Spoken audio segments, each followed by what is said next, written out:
अजीज दोस्तों, अस्सलाम वालेकुम, नमस्ते, सत श्री अकाल, जय जिनेंद्र, गुड आफ्टरनून। अजीज दोस्तों, पाकिस्तान आर्मी इस वक्त बहुत बुरी तरह से घायल है, परेशान है। आर्मी के ऑफिसर्स और जवानों के अंदर एक बेचैनी, एक खौफ फैला हुआ है।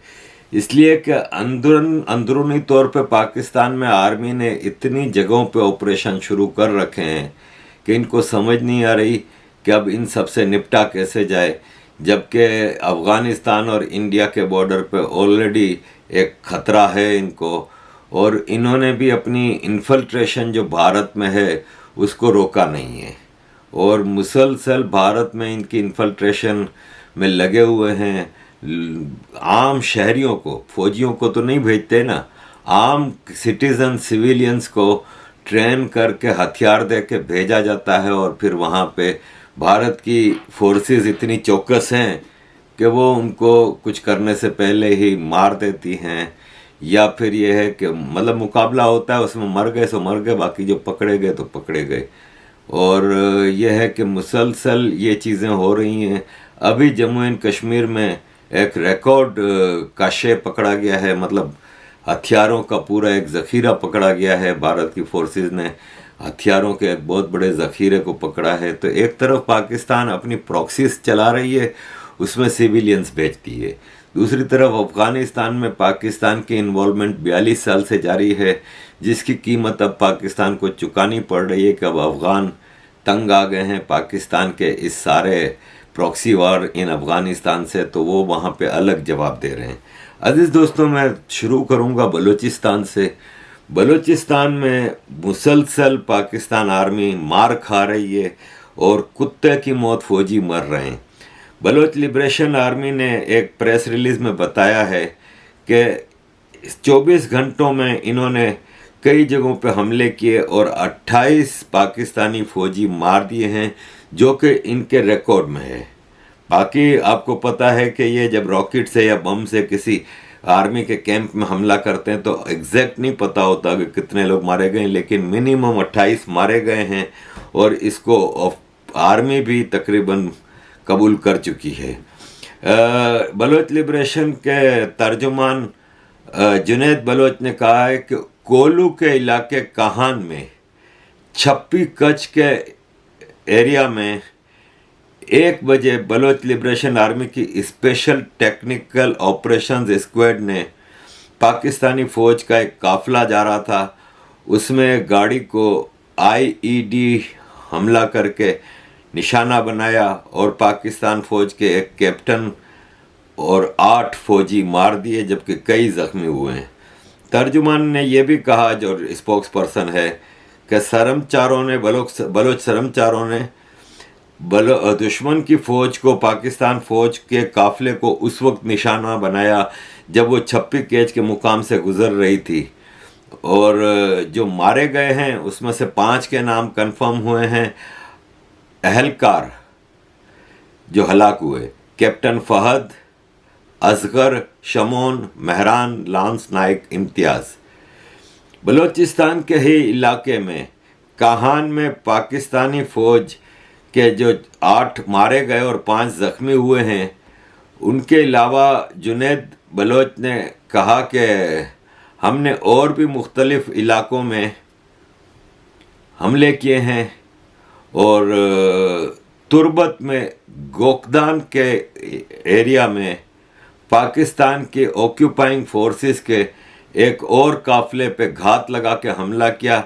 एक जूनियर कमीशन्ड ऑफिसर के साथ साथ 6 और फौजी मारे गए और 4 ज़ख्मी हुए।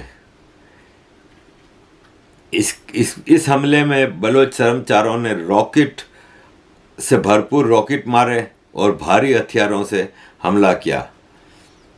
फौज के जूनियर कमीशन्ड ऑफिसर सूबेदार अजहर और 6 और फौजी जमा हुए। 3 में से 2 गाड़ियां बिल्कुल तबाह हो गईं। इसी तरह बलोच लिबरेशन आर्मी ने कहा कि एक और हमले में बलोच लिबरेशन आर्मी के शर्मचारों ने तुर्बत के ही इलाके में होशाब दम के मुकाम पर पाकिस्तानी फौज का एक कैंप था, इस पर रॉकेटों से हमला किया और हमले के दौरान बेशुमार रॉकेट अपने टारगेट पे लगे। हमें अंदाज़ा नहीं कि उस हमले में कितने लोग मारे गए और कितने ज़ख्मी हुए, लेकिन वो एक पाकिस्तानी फ़ौज का कैंप था। इससे अंदाज़ा लगा लें कि उसमें बेशुमार फ़ौजियों की मौत हुई होगी।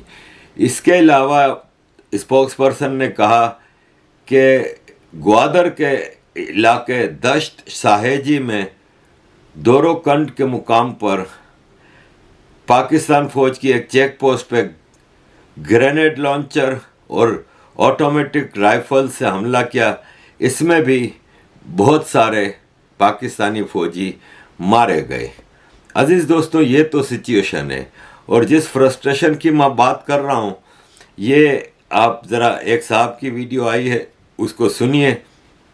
को पाक फौज के अफसरान ने आखिरकार अपनी कौम की आवाज सुन के जो इस्तीफों का सिलसिला शुरू किया है। तो आपको पता है कि फौज के कोई इतने ज्यादा अफसरान नहीं होते, कोई फाइटिंग आर्म के मिला जुला के कोई 35,000 अफसरान, बहुत ज्यादा तमाम अफसरान तब सबके मिला के इसी तरह के होते हैं।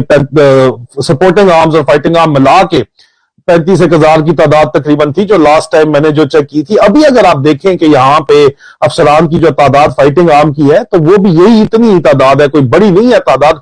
और इस तादाद के अंदर से जो फाइटिंग कोर फाइटिंग स्ट्रेंथ है वो चंद हजार आपके अफसरान होते हैं, इतने ज्यादा अफसरान नहीं होते। उनमें से 5,000 अफसरान से ज्यादा का इस्तीफा इस वक्त, जी 5,000 अफसरान से ज्यादा का इस्तीफा इस वक्त मिलिट्री सेक्रेटरी ब्रांच के अंदर पड़ा हुआ है, जिसकी वजह से एक नया दर्द सर इस वक्त नए आर्मी चीफ के लिए है। एक तरफ सिक्योरिटी सिचुएशन, पाकिस्तान में दहशतगर्दी की एक नई लहर आई हुई है जिसको अफगानिस्तान फुल फ्लेज जो है वो सपोर्ट कर रहा है। अफगानिस्तान से अफगान तालिबान सपोर्ट कर रहे हैं, उसके ऊपर डिटेल आगे चल के बात करेंगे। उसके काउंटर एक ऑपरेशन करना है। मुल्क में सियासी सूरत हाल बाजवा वो गंद घोल के गया है कि उसको बस ठीक करने के लिए भी जो कमिटमेंट्स पर आर्मी चीफ ने की हुई है और जो उनको ब्रीफिंग जो इमरान खान से मुतल्लिक दी गई है उस तनाजर में उसके भी फौरी तौर के ऊपर अगर वो प्रेशराइज सिविल गवर्नमेंट को करते हैं तो सिविल गवर्नमेंट उनको उल्टा जो है ब्लैकमेल करती है। फौरी इलेक्शन के सिलसिले के अंदर एक तो सियासी मसला बहुत बड़ा मसला बना हुआ है, उसके ऊपर बाद में बात करेंगे। ये स्पेसिफिकली इस वक्त आप लोगों ने कहा था कि पाक फौज क्यों कुछ नहीं करती, अफसरान कुछ नहीं करते, तो वो भाई पाकिस्तान में बैरूनी कुव्वतों को दावत तो नहीं दे सकते, लेकिन आपकी खातिर वो रिजाइन कर सकते हैं, इस्तीफे दे सकते हैं। और उन्होंने दिए में 5,000 से ज्यादा अफसरान के इस्तीफे इस वक्त पेंडिंग पड़े हुए हैं मिलिट्री सेक्रेटरी ब्रांच GHQ के अंदर। पाकिस्तान फौज के अंदर जो इस्तीफों की एप्लीकेशन होती है उसको एप्लीकेशन फॉर वॉलंटियरली रिटायरमेंट करते हैं, जो आपके भाई ने भी दिया था 20 साल 8 महीने सर्विस के बाद। लेकिन यहाँ पे तो यंग ऑफिसर्स के अनबार लगे हुए हैं और मैं आपको बताऊंगा उनमें से बहुत से अफसरान के साथ मेरी जाती बातचीत भी हुई है, उनका क्या कहना है अपने इस्तीफों के सिलसिले में, ये भी मैं आपको बताता हूँ। 5,000 से ज्यादा जो ऑफिसर्स हैं उनके इस्तीफे यहाँ पे पड़े हुए हैं और उनके अंदर जो इस वक्त मामला जिस तरह के चल रहे हैं, एप्लीकेशन फॉर वॉलंटियरली रिटायरमेंट जो होती है ना, इसको ये अब इस वक्त फौजी है ना बड़ा घबराया हुआ है और किसी सूरत मतलब उनको समझ नहीं आ रही कि किस तरह चीज़ों को ओवरकम किया जाए। इसीलिए अमेरिका ने पाकिस्तान में अपने एम्बेसी स्टाफ को कह दिया है कि एहतियात करें, मूवमेंट बिल्कुल रिस्ट्रिक्ट कर दें। इस्लामाबाद का एक 5 स्टार होटल है मैरियट होटल, उसमें जाने से मना कर दिया कि उस पर अटैक हो सकता है। मैरियट होटल पे पाकिस्तान में पहले भी एक बार बहुत बड़ा सुसाइड बॉम्बिंग हुई थी जिसमें काफ़ी तबाही हुई थी, और इस बार वापस अमेरिकन एम्बेसी ने इस्लामाबाद में अपने स्टाफ को साफ कहा है कि मैरियट होटल की तरफ ना जाना, वहाँ पे अटैक का चांस है। इसीलिए सिक्योरिटी फोर्सेस को अलर्ट कर दिया गया US एम्बेसी के चारों तरफ। और यह है कि ये क्रिसमस न्यू ईयर की छुट्टियों में अमेरिकन एम्बेसी का स्टाफ मैरियट होटल में जाता रहता है, इसलिए उनको साफ तौर पे मना कर दिया गया कि आप उससे दूर रहें। इसी तरह सऊदी अरब और ऑस्ट्रेलिया ने अपने सिटीज़न को और अपने एम्बेसी के स्टाफ को साफ कहा है कि केयरफुल रहें और लिमिट योर मूवमेंट। और सऊदी एम्बेसी ने अपने सिटीजन्स को कहा है कि एम्बेसी से कांटेक्ट कम करें, अनलेस के you are, it is very important, और अपने मूवमेंट को रिस्ट्रिक्ट करें। और सऊदी एम्बेसी इस्लामाबाद ने तो साफ कहा है कि बहुत ज़्यादा एहतियात की ज़रूरत है। अपना जो सऊदी सिटीजन्स हैं पाकिस्तान में, वो अपनी मूवमेंट को बिल्कुल रिस्ट्रिक्ट करें। ऑस्ट्रेलिया ने अपने जो सिटीजन्स ऑस्ट्रेलिया में और दूसरी पूरी दुनिया में हैं, उनको एडवाइस किया है कि पाकिस्तान के सफ़र अनलेस के वेरी नेसेसरी है ना करें। ये सिचुएशन है इस वक्त पाकिस्तान की सिक्योरिटी की, जहाँ पे जाहिर है अगर फ़ौज खुद अपनी हिफाजत नहीं कर पा रही तो और किसी के साथ आप क्या एक्सपेक्ट करेंगे। अजीज दोस्तों, बलूचिस्तान में आर्मी की एट्रोसिटीज़ अब अपनी लिमिट से बाहर चली गई हैं, और बलूचिस्तान में आर्मी इतनी ज़्यादा एट्रोसिटीज़ कर रही है कि प्रोटेस्ट शुरू हो गए मुख्तलिफ इलाकों में, और लोगों ने और फोर्सेस क्या करती हैं कि सरमचार जो होते हैं, वो जो क्रांतिकार, वो तो हमला करके भाग जाते हैं, पहाड़ों में छुप जाते हैं। फोर्सेस फिर सिविलियंस की आबादियों में घुस जाती है और उनको बेगुनाह लोगों को गिरफ्तार करती है। तो ग्वादर पुलिस ने अभी 20 प्रोटेस्टर्स को अरेस्ट कर लिया, क्योंकि वो प्रोटेस्ट कर रहे थे कि आप भाई ये क्या कर रहे हो। तो और चूंकि बेसिक फैसिलिटीज़ ऑफ लाइफ भी नहीं दे रहे, बलूचिस्तान में कुछ भी नहीं दिया जा रहा, हर चीज़ ऊपर ऊपर खा ली जाती है आर्मी और उनके पॉलिटिशियन से। तो प्रोटेस्ट में 20 प्रोटेस्टर्स को उठा के ले गए, और यह है कि अब बलोचों ने फिर बाजा बजाया आर्मी का, और आर्मी के ऑफिसर्स को धक्के मारे गए, उनको भगाने की बात की गई, और एक ऑफिसर ने फायरिंग शुरू कर दी पाकिस्तान के बलोचों के ऊपर जो प्रोटेस्ट कर रहे थे। तो फिर बलोच प्रोटेस्टर्स बहुत गुस्से में आ गए और उन्होंने आर्मी के ऑफिसर्स को और जवानों को वहाँ से भागने पे मजबूर कर दिया, और वो हमेशा की तरह बुज़दिलों की तरह अपनी जान बचा के वहाँ से भागे। अजीज़ दोस्तों, बलूचिस्तान में आर्मी अब बिल्कुल ही एक्सपोज हो चुकी है, और बलूचिस्तान के एक तरफ सिविलियंस हैं जो कि प्रोटेस्ट कर रहे हैं कि इनको बेसिक फैसिलिटीज़ ऑफ लाइफ नहीं मिल रही, इनके लोगों को उठा के फजूल में लेके जाया जाता है, उनके ऊपर टॉर्चर किया जाता है, और फिर उनको छुड़ाने के लिए जाओ तो पैसे मांगे जाते हैं। ये चोर डाकू आर्मी है पाकिस्तान की। और दूसरी तरफ फिर बलोच अब गैदर भी हो रहे हैं, एक तरह से वो यूनाइट हो रहे हैं मुख्तलिफ ग्रुप्स, और कोऑर्डिनेटेड एफर्ट्स हो रही हैं, और पाकिस्तान आर्मी के ऊपर हमलों में बड़ी तेज़ी आई है।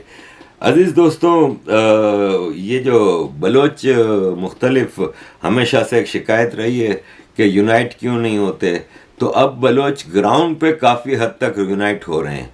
आपको इंटरनेशनल लेवल पे हर बलोच लीडर एक बना हुआ बैठा होगा और वो अपनी दुकान चला रहे होंगे, लेकिन असल सूरत हाल ग्राउंड पे मुख्तलिफ है। वहाँ पे अब काफ़ी कोऑर्डिनेशन में मुख्तलिफ बलोच ग्रुप काम कर रहे हैं, और इंटरनेशनल लेवल पे अब जो लीडर अपनी अय्याशियाँ कर रहे हैं, जैसे कि एक खातून हैं जिन्होंने बलूचिस्तान गवर्नमेंट इन एग्जाइल कायम की है, अपने कनाडा में अपने घर के एक कमरे में इन्होंने ये बना ली है, और बस उसको बलूचिस्तान गवर्नमेंट इन एग्जाइल बना के पेश किया जा रहा है। उनको उस गवर्नमेंट को मानने वाले कोई 4 बलोच भी नहीं है इनके पास, और वो उसको गवर्नमेंट इन एग्जाइल कह के चला रही हैं। ये सब दुकानदारियां हैं, उसके नाम पे फंडिंगें जमा होती हैं, और इनके कनाडा या जहाँ जहाँ ये हैं, इनकी अपनी फैमिली की लग्जरीज पूरी करने के लिए ये सब काम किए जाते हैं। असल बलोच वहाँ पे लड़ रहे हैं, अपनी जानों का नजराना दे रहे हैं, कुर्बानियाँ दे रहे हैं, और वही हैं जो असल में बलोचों के लिए जंग लड़ रहे हैं। इसी तरह ज़ोब के इलाके में कोयटा के पास हमला हुआ, कई पुलिस ऑफिसर्स मारे गए, 17 तो ज़ख्मी हैं। और इसी तरह दूसरी तरफ आप जाके देखें तो केपी के फाटा और वज़ीरिस्तान वाना वगैरह में, स्वात में टीटीपी ने तबाही मचाई हुई है। और अब जो पॉलिटिकल गवर्नमेंट है ना शहबाज शरीफ की, वो इमरान खान की तरफ उंगली उठाती है कि इमरान खान की सरकार है वहाँ पे, पिछले 9 साल से केपीके में, और उसने उन लोगों को वहाँ पे गुरूम होने का, गुरोह होने का और स्ट्रांग होने का मौका दिया हुआ है। इमरान खान की सरकार एक्चुअली टीटीपी की सपोर्ट करती है, जिसकी वजह से टीटीपी हमला कर रही है। और ये टीटीपी इमरान खान की सरकार के दौरान तो चुपचाप बैठी थी, लेकिन जब से इमरान खान की सरकार टूटी है तो ये पाकिस्तान के ऊपर हमले करने शुरू कर दिए हैं।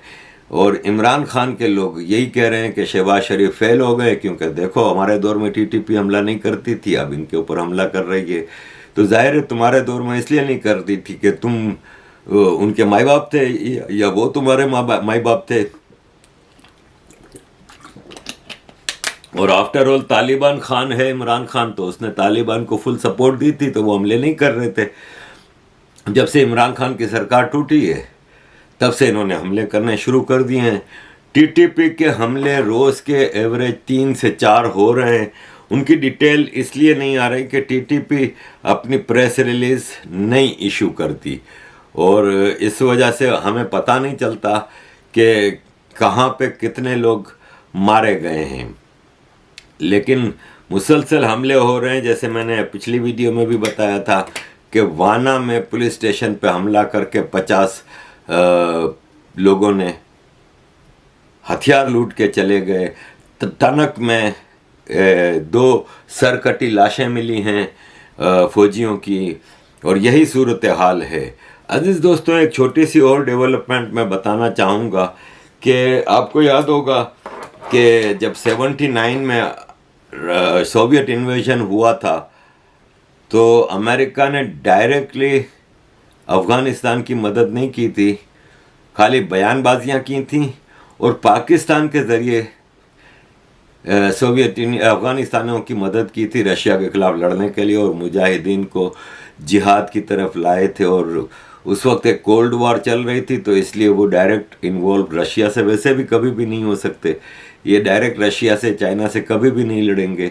ये चाहते हैं कि चाइना से इंडिया लड़ जाए और रशिया से भी इंडिया या पाकिस्तान या ये मिल के वो लड़ें। तो उस वक्त ये सूरत हाल थी। अब ये हुआ है कि आपके यूक्रेन में जब रशिया का हमला हुआ है तब से अमेरिका कोशिश कर रहा है कि कोई इनको ऐसा ग्राउंड मिल जाए जैसे अफ़गानिस्तान के लिए इनको पाकिस्तान मिल गया था। अब पाकिस्तान की कोई बॉर्डर मिलती नहीं यूक्रेन से, और कोई और रास्ता मिल नहीं रहा। अब पाकिस्तान को प्रेशराइज करके तैयार किया गया है कि यूक्रेन की मदद करें। तो पाकिस्तान है ना, यूक्रेन को हथियार सप्लाई करना शुरू किया है, और इसके बदले में पाकिस्तान को MI-17 चॉपर की अपग्रेडेशन मिलेगी। जो हथियार कराची सी पोर्ट से ईस्ट यूरोपियन कंट्री के पोर्ट पे जा रहा है, जो कि यूक्रेन के बॉर्डर के, जिससे यूक्रेन का बॉर्डर मिलता है, तो उस ईस्ट यूरोपियन कंट्री में बाय सी जा रहा है हथियार कराची से, और फिर वहाँ से बॉर्डर क्रॉस करके यूक्रेन भेजा जा रहा है। इसके बदले में यूक्रेन की कंपनी है वो पाकिस्तान को MI-17 हेलीकॉप्टर अपग्रेड करने के लिए मदद कर रही है। जो यूक्रेनियन कंपनी एयरक्राफ्ट इंजन बनाती है और इंडस्ट्रियल मैरीन गैस टरबाइंस भी बनाती है, वो पाकिस्तान को इन हेलीकॉप्टर की अपग्रेडिंग के लिए मदद कर रही है। इस्लामाबाद बेस्ड DMI एसोसिएट्स है ना, वो ईस्ट यूरोप के उस मुल्क से राब्ते में है, और उनके ज़रिए ये हथियार भेजा जा रहा है ईस्ट यूरोप में, जो कि बाद में यूरोप की तरफ जा रहा है। कीव जो कि कैपिटल है यूक्रेन का, और इस्लामाबाद के ताल्लुकात कोई नए नहीं हैं। दोनों के मिलिट्री ताल्लुकात बहुत पुराने हैं। पाकिस्तान ने यूक्रेन के T-80UD टैंक्स 320 खरीदे थे 2020 में, पूरे इकोसिस्टम के साथ और उसके स्पेयर पार्ट्स के साथ। यूक्रेन ने पाकिस्तान को $1.6 बिलियन के हथियार 1991 से 220 तक 30 सालों में बेचे हैं। $1.6 बिलियन के हथियार। पाकिस्तान की कीव के साथ एक नई डील हुई है जिसके लिए पाकिस्तान $85.60 मिलियन भरेगा। तो पाकिस्तान का ये जो टैंक का जो फ्लीट था T-80UD टैंक्स, उसको रिपेयर करने का काम यूक्रेनियन कंपनी करेगी।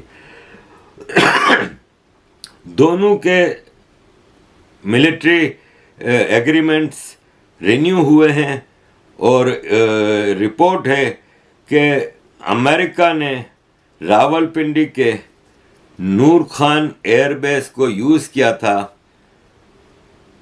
यूक्रेन को हथियार पहुंचाने के लिए।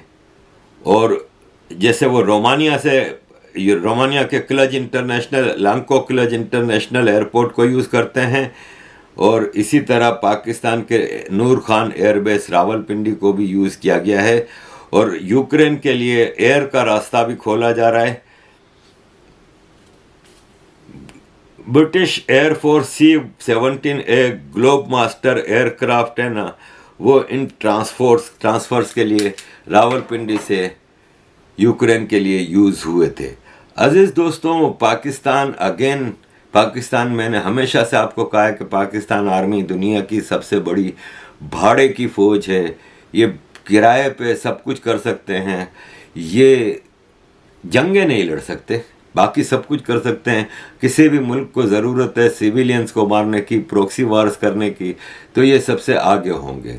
अब ये यूक्रेन वाले मामले में अमेरिका के एजेंट बन रहे हैं, लेकिन जिस तरह अफ़गानिस्तान की वार से पाकिस्तान तबाह बर्बाद हो गया, इसी तरह अब ये एक नई जंग छेड़ रहे हैं और अपने बगल में पड़े रशिया से पंगा ले रहे हैं।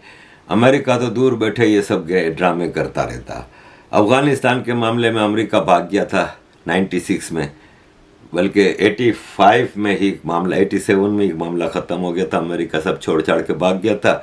पाकिस्तान को वो सारी अफ़गानिस्तान की गंद साफ़ करनी पड़ी, और फिर मुजाहिदीन आपस में जो मुख्तलिफ ग्रुप्स थे वो आपस में लड़ रहे थे। तो फिर पाकिस्तान ने तालिबान बना के वहाँ पे एक और अजीब नया गेम शुरू किया था, जिसका नतीजा ये हुआ कि अमेरिका को वापस आना पड़ा। फिर अमेरिका भाग गया और अपने पीछे फिर वही सारा हिसाब किताब छोड़ गया। पाकिस्तान को बगल में बैठा है, ये सब फेस करना पड़ता है। इसलिए वापस एक नया गेम शुरू हुआ है। लेट्स सी कि रशिया यूक्रेन वार में पाकिस्तान को और क्या क्या नुकसानात होते हैं। पाकिस्तान आर्मी इस वक्त बहुत बुरी तरह घायल है, और हम समझते हैं कि एक छोटी सी चिंगारी पाकिस्तान की जो प्रॉक्सी वार है अफ़गानिस्तान और इंडिया में, वो कहीं से कोई चिंगारी भड़क गई तो फिर पाकिस्तान का हिसाब किताब पूरा हो जाएगा। अजीज़ दोस्तों, thank you very much for all your support. Keep supporting. जय हिंद।